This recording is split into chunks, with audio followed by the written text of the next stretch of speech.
Yo producers, in this video I will show you how I work during my mix and master stage in my music. I'm getting a lot of questions about colleagues and followers how I do it, because I like to combine melodies, breaks, vocals and stuff together with a hardcore up-tempo Chinese kick. So let's give you an example of what I'm doing. So the first thing I start with is putting in Pro Q4 or 3 on linear phase and behind it an Oxford inflator. Then below that I put an RMS meter. I love to work with RMS. I always try to get around -3, -3.5 dB of RMS at the loudest point of my track. I already do this during the mix and main project of my track. So not in the master project. I do this in the main project. And you might think like, huh, so you work with a mastering chain onto your output? Yes, I do, because by doing this you will hear what's clipping. So sometimes my kick has an extra transient that does sound completely shit without this chain, but with the chain you will hear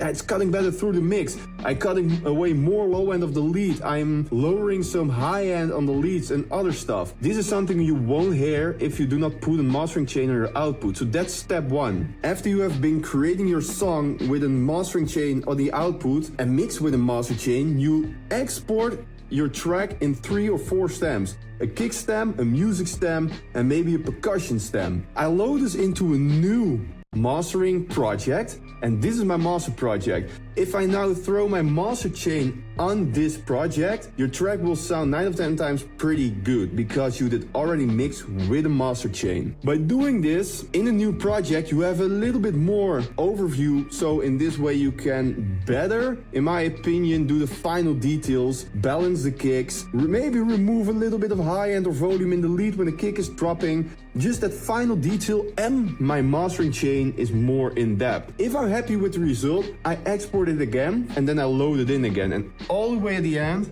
I'm doing some low drops of some volume drops right before every drop. I do this completely after my whole chain, so you will see a very ugly duck. That's how I work. I won't say that's the only way, but you should try this out. Building a track with a master chain on the output is giving you a new way of mixing your track and producing your track, and in that way you can smash everything so loud, and when it starts sounding shit, you just fix it until it sounds good, but you keep it on the same RMS. And that's how you get a really clean, loud track, in my opinion. Try it out and let us know if it was helpful.